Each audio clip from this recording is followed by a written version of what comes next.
Hello folks, Simon here, welcome back to the channel, and today I'm going to be showing you how you can install this beautiful Final Fantasy IX mod. In my opinion, it is the ultimate Final Fantasy IX mod, so you really might want to check this out. It just changes so much with the game for the better in terms of the graphical fidelity, and as you can see, we even have the game in widescreen right now, but not stretched out in widescreen, but properly done. It's a beautiful job.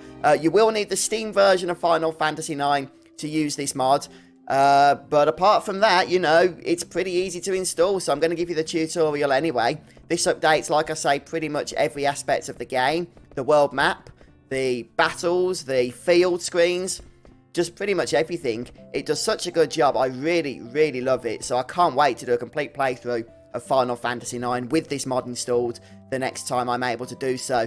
But also, guys, I am streaming Final Fantasy, so if you want to, make sure you stop by the Twitch channel. I'll leave a link to it somewhere. But anyway, guys, let's move on to the tutorial. So make your way over to the Moguri Mod website. This is where we're going to be able to download the file. And by the way, guys, as far as mod installation is concerned, I know some of you have been put off setting up mods for Final Fantasy games in the past because it just seems overly complicated. That's not the case here, okay? With the Moguri Mod, it is very intuitive, it's very simple, so give it the benefit of the doubt. Even if you've not felt like modding in the past, you might find yourself pleasantly surprised here. So, just before we actually download the file, let's just very briefly go over the main features. The Moguri Mod includes HD backgrounds, which are AI upscales, but they have had some manual work done to them as well, including a manual redrawing of all 11,000 layer edges. Wow, that's incredible. And also the area names as well. And there's also features being included here from the Moguri Mod, along with improved HD textures, bug fixes, an upscale of the FPS to FMVs, which I believe are 15 FPS or something like that anyway in the original version of the game. And a reorchestrated soundtrack as well, which is an option you can use if you choose to do so. So yeah, I'll leave a link to the website down in the video description. And also, I should just say at this point that all of the credits go to the authors of this mod. I have nothing to do with the development, nothing to do with the mod itself. I'm just making this video to draw attention to it because I think it deserves it.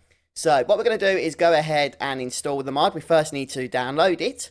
So, of course, just to clarify, you do need the Steam version of Final Fantasy IX in order to do Moguri Mod, in order to install it. So if you're playing a console version of the game, or if you're playing an emulated version, then this will not work for you. So click the link here, that will download a zip file. Now, just before we install the mod, there is one little thing that might make the process slightly more complicated. And this might even not be an issue for you, but it was for me, so I'm going to point it out. I was not able to get the mod installed when Final Fantasy IX was the game itself was installed in a folder that was located in the program files folder that Windows uses. So we need to move Final Fantasy IX. If this error occurs for you that occurred for me, where it says that you don't have permission to install into that drive, then this is what you need to do. You need to make sure, first of all, from your Steam settings that you have under where is it, library, downloads. Oh yeah, there we go. That you have Steam library folders here, and that you create a second folder if you don't have one already that isn't located in a program files, which is the default that Steam likes to use. Okay, so I have a second library folder. For me, I'm just going to use the C drive and then a folder called Steam. And then once you've created that folder, go to your installation of Final Fantasy IX from your list of games in Steam, right-click it, select Properties, and then on Local Files tab, select Move Install Folder, and then you'll have this option here to move to the install folder that you selected. So if you don't see this option, it probably means you haven't set up the library folder as I just showed you. So let's go ahead and select Move Folder, and that can take a few minutes, so just be patient.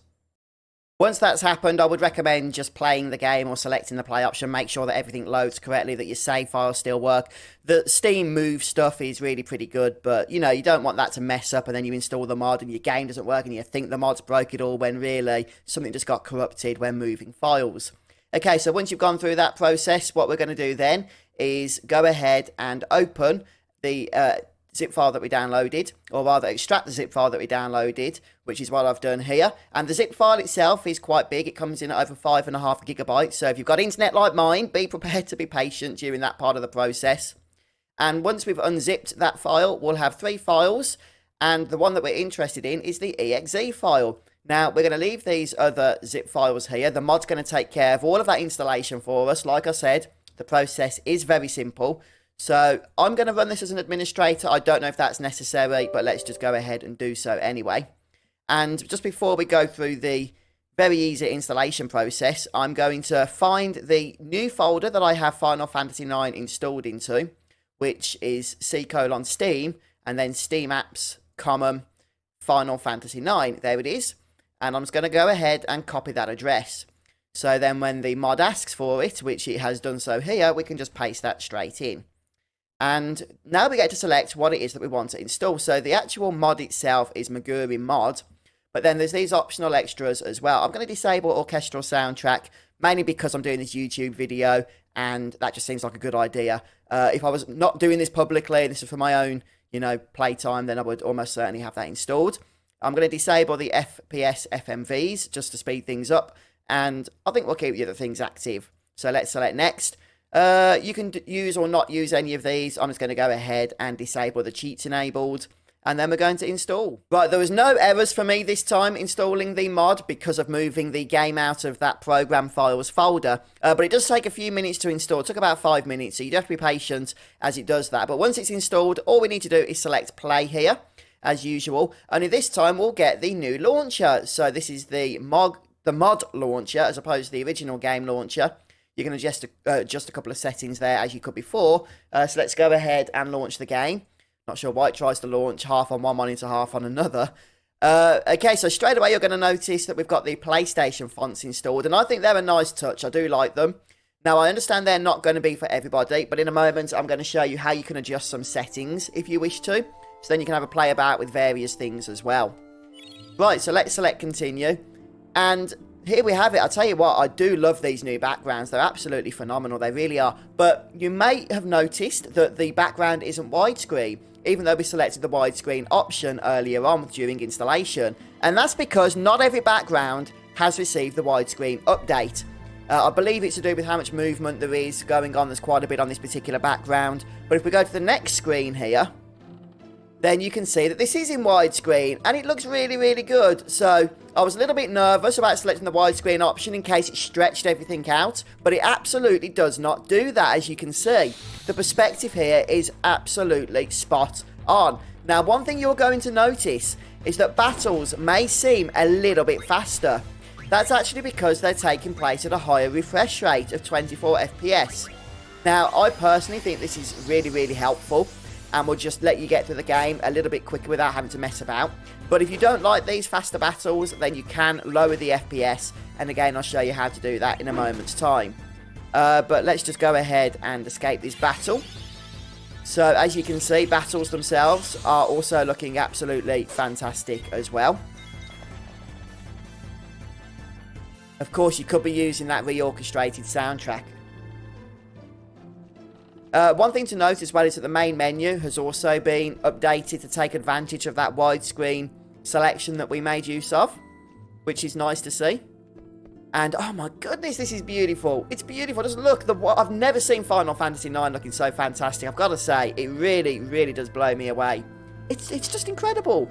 You know, that widescreen effect, the updated backgrounds, the upscaling, the extra work that's gone in manually on top of that. The whole thing just comes together to create just a stunning rendition of Final Fantasy IX. It really, really does. Fantastic. Anyway, I'm going to stop at this point so that I don't get too absorbed in playing the game when I'm supposed to be showing you things. So we'll go ahead and quit here. And what I'm going to show you now is how you can make various adjustments if you wish to do so. So what you're going to want to do is go to where you've installed Final Fantasy IX. Okay, so that's here for me. And you're going to see this particular file, memoria.ini. What we're going to do is open that file, and this is going to have, I know it looks scary, but don't worry, this is going to have a number of options that we can change, and these are actually very easy to change. I wouldn't go messing with stuff if you don't know what it does, and I would strongly advise that you make a backup file of this file, keep it somewhere separate, and then bring it back in if you mess your game up in any way to overwrite the one that you've edited. But you can make some simple adjustments here. For example, the cheat selection. Now, you'll note that I turned those off in installation. You can actually enable these quite easily, and I believe all you need to do is change the 0 to 1s if you want to enable them, and that's what I've done here. and I was able to use some of the standard Final Fantasy IX Steam version cheats, even though I disabled them during installation. Other things you might want to adjust, for example, you might want to turn off that widescreen support. You could change this to 0 for number 1. You've got the battle FPS there that you may want to change. The Garnet font, that's the PlayStation font, so if you decide you don't like that, you can just change that to 0. Just make sure you save at this point, and then when we go ahead and open Final Fantasy IX again, then hopefully, if I've got this right, which I'm pretty sure I have, then the PlayStation font, yep, has been turned off, and we've got the standard font back in its place. Okay, so all I wanted to show you there, you can see there as well on the Quit Game selection screen. Okay, so just a few settings there that you may want to go over and have a play about with, but as I say, just make sure you back up the memoria.ini file before you go changing any of those. Alright then guys, well that's pretty much it. That is the mod that I wanted to show you. So yeah, that's called the Moguri Mod, and in my opinion, it is the ultimate Final Fantasy IX mod. Okay, it doesn't change much in terms of the gameplay, so it's not one of the mods that adjusts difficulty or game balances or anything like that. But in terms of increasing the graphical fidelity and all of that good stuff, there is simply nothing else that comes close. And even that widescreen feature, it's just implemented so well, in my opinion, that it is worth downloading just for that alone. But please do share your thoughts down in the video description. Let me know what you think of the Moguri mod. And if you download it and enjoy using it, then make sure you let the creators know. I'm sure they'd really appreciate your kind words and feedback in having used the mod yourself. And don't forget, guys, I do actually play a whole load of Final Fantasy content and upload a whole load of stuff to my YouTube channel. I've got other mod videos, gameplay videos, just all manner of Final Fantasy content, really. So do stick around. Make sure you subscribe if you haven't already. And I'll see you next time. So thanks for stopping by. Have a wonderful day. Take care, everyone. Goodbye.